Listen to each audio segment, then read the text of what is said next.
Esboço. Esboço é um rascunho. Esboço é algo que fazemos pensando que isso pode ser melhorado.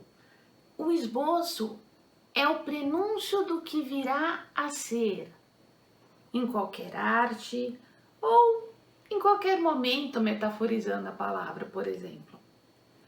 Mas o que acontece numa obra em que a protagonista é apresentada literalmente só nos últimos capítulos, mas ela é construída a partir de outras vozes, como se fosse um esboço, desde o início?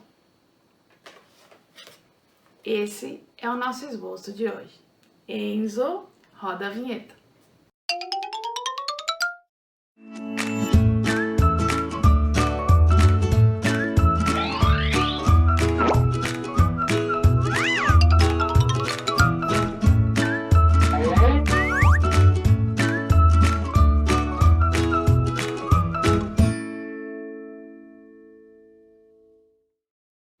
Olá, Raquel Kusk é uma inglesa produzindo. Ela tem aqui dessa série, tá? Mais os livros Trânsito e Mérito. Eu não li esses dois. Há quem diga que é uma trilogia, portanto há uma sequência, e há quem diga que são histórias descoladas. Então, mesmo que os personagens sejam os mesmos, você não pode dizer que é uma sequência. Então, precisarei ler para vídeos futuros, mas já sabemos desse daqui. Esse livro, As Variações Bradshaw, também é dessa mesma autora, também trata, ela adora tratar de questões familiares, tá? Conflitos e muitas vezes desarranjos que não tem jeito, tá? Esse livro também trata de assuntos que caminham por aí, mas é bem distante, são outras personagens, é um outro universo. Só para você conhecer uma geral dessa autora. Bem, essa obra tem uma narradora que é bem peculiar. Ela sempre nos conta aquilo que dizem as pessoas que estão perto dela.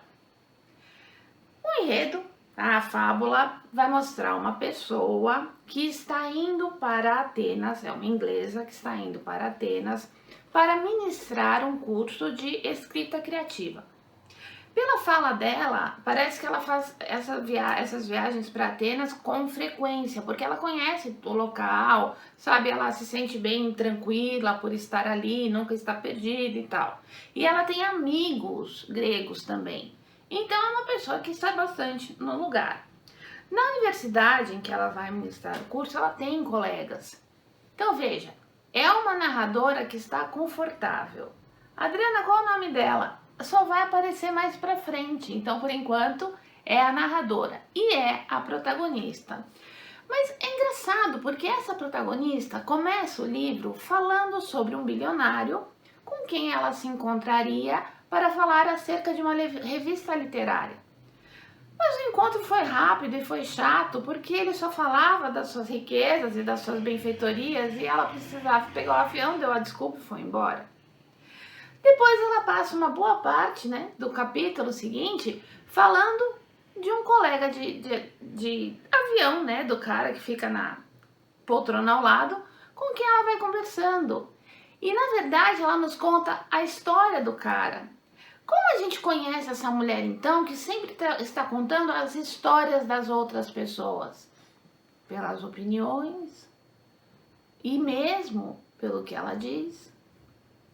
Eu não tenho certeza se isso é do Jung, mas quem me disse isso foi um terapeuta. As pessoas falam de si próprias quando elas falam das outras pessoas. Tendo isso em mente, a gente percebe que esta personagem, observando e falando das outras pessoas, na verdade, ela cria um distanciamento que cola à própria vida, que é uma vida de uma mulher recém-separada. Então, de novo, relacionamento se desfazendo, família se desfazendo, um tema de que a autora gosta, mas o diferencial desse livro é a mulher a narradora apresentar-se pelo que ela conta dos outros. E aí você percebe como ela pensa. Em alguns momentos apenas do livro, haverá realmente a fala dela de uma forma ativa sobre si mesma. Como, bem lá no final, em um dos últimos capítulos, um dos filhos dela, menor, aí você sabe que ela tem mais de um filho, mas você pode não saber quantos, liga para ela. E ela está lá ministrando a aula, ela precisa sair, ela pede para sair para atender o filho. E ele tá ligando para pedir uma licença para ele poder fazer alguma coisa, sabe? Quando a criança pede, mamãe, posso ir brincar? Mamãe, posso dormir na casa do amigo? Mamãe... E ela tá longe, mesmo assim consegue administrar a família, mas a gente só sabe que ela tem filhos ali. E a gente sabe que ela é separada porque em alguns momentos ela vai citar a dor da separação como uma vivência. E ela nunca fala da felicidade do relacionamento em nenhum momento ao longo do livro. É importante o fato dela ser escritora? Sim, porque ela é uma personagem que está escrevendo, né? Ou melhor, não dá para dizer que ela é uma personagem que está escrevendo a narrativa, porque ela não diz isso. O único ato de escrita que ela afirma ter é o do momento em que ela está ministrando as aulas. Aí ela tem um compartilhamento com os alunos. Mas ela é uma escritora que está nos contando. E ao nos contar, ela está falando aquilo que ela vê das pessoas que estão convivendo com ela. Imagine uma mulher em crise de maternidade, porque tem filhos, porque não tem filhos, ou porque não pôde ter filhos, ou por qualquer motivo, uma mulher em crise de maternidade. Quem fala isso é uma escritora que, quando parou, a nossa narradora estava na porta de um restaurante com um amigo, esperando por essa escritora que o amigo queria apresentar. O amigo queria apresentar as duas. Esse amigo também é professor da faculdade do mesmo curso que a nossa narradora vai ministrar. Só que ele ministrava outra disciplina. Quando chega essa mulher com aquela pele maravilhosa, brilhante, aquele bronzeado grego, muito bem vestida, também escritora, mas assim, é uma mulher elegantésima chegando. A nossa narradora pensa, uma pessoa feliz. Mas olha, quando a gente lê o livro pela capa e vê algumas opiniões que às vezes saem com sarcasmo ou com dureza, exatamente para não provar que não comprovam essa certa felicidade.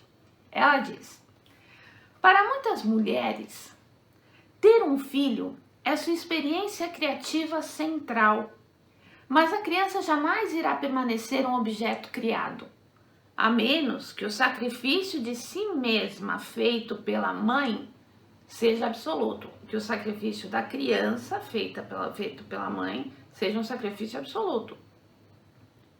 Coisa que o meu, no caso, né, a mulher, o meu jamais poderia ter sido. E hoje em dia, o de nenhuma mulher deveria ser assim. Adriana, o que você vai fazer quando o Enzo sair de casa?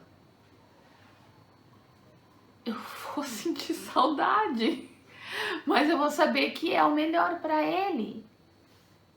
Porque quando eu saí de casa, eu passei a aprender e viver coisas que eu jamais aprenderia debaixo da saia da minha mãe. Então ela está dizendo aqui, ela é bem clara. Não é bom nenhum filho viver só pela mãe. Ela não está nem falando assim da mãe viver só pelo filho, mas a gente pensa aí nesse ciclo, né? Nessa troca. E hoje não tem que ser assim, porque o nosso mundo não admite que sejam assim as relações. Minha própria mãe vivia por meu intermédio, de um modo inteiramente desprovido de crítica. Quando a mãe ou o pai projetam nos filhos aquilo que eles querem que os filhos sejam, Porque já que eles não conseguem viver aquela determinada coisa, profissão, modo de vida, qualquer coisa, eles jogam para que os filhos vivam. Mas quem diz que os filhos querem viver exatamente isso? E, em consequência, cheguei à idade adulta despreparada para a vida. É hoje o que a gente tem, que se pode chamar de filho de carpete. Quando nós, vamos lá, pessoas da minha geração, né, chegávamos aos 18 anos, muitos de nós já pensávamos no quê? Em sair de casa, em construir carreira, em fazer coisas, em conquistar coisas, conquistar viagens, espaços, um mundo, experiências. Hoje, muitos adolescentes continuam sendo adolescentes até os 40 anos, morando na casa dos pais. Adriana, você está criticando? Eu não. A moça está. Angelique é o nome dessa personagem. Ela está criticando isso. Em um livro escrito por uma inglesa, numa história que se passa em Atenas, e eu estou falando uma realidade nossa, aqui de São Paulo. É importante perceber. Então, por que é tão legal esse livro? Esse livro é legal porque a Fay, que é a narradora, ela em nenhum momento se apresenta. E nós vamos construindo a Fay pelo que ela conta das situações e das pessoas. Por isso é um esboço. Eu também posso pensar que é um esboço porque tudo que a gente apreende da história da Fay dói. Portanto, definir e passar a limpo é meter a faca na carne, né? Enquanto está no esboço, pode ser modificado, pode ser melhorado, não é? Pode ser reescrito a história da sua vida. Enquanto ela está no esboço, ela pode ser revista. Mas a partir do momento em que isso se torna definitivo, é passado a limpo, pode ter um resultado muito doloroso numa ferida purulenta. O livro é bem bacana pela questão narrativa, muito bacana, muito bacana. O enredo, Adriana, o enredo, a gente vai ver assim, coisas muito legais ali de Atenas, sabe, espaços, ela não economiza na apresentação do cenário, mas o elemento mais interessante, mais assim, importante, sem dúvida nenhuma, é esse narrador que se constrói pela fala dos outros. E aí você também pode pensar na sua vida, quando você fala dos outros, não tô falando de fofoca, tá? Tô falando quando a gente fala, quando a gente apresenta alguém. Até que ponto somos fiéis, porque não estamos dentro daquelas pessoas, né?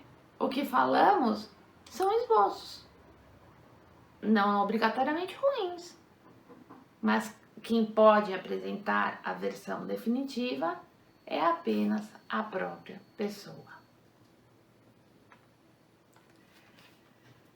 Comentem, compartilhem, pensem em momentos da sua vida em que você sentiu um esboço e falem sobre a vontade de ultrapassar esse momento e começar a construir essa trajetória que, na verdade, ela nunca se constrói como final, né? Ela nunca é um ponto final, a não ser quando a gente morre. E aí temos, dependendo da nossa fé, temos outras vidas ou não sei. Mas eu gostaria de ouvir um pouquinho de vocês. Como é essa sua construção? Quais são seus planos? Quais são seus sonhos? Então comente, compartilhe, inscreva-se no canal, dê seu joinha e...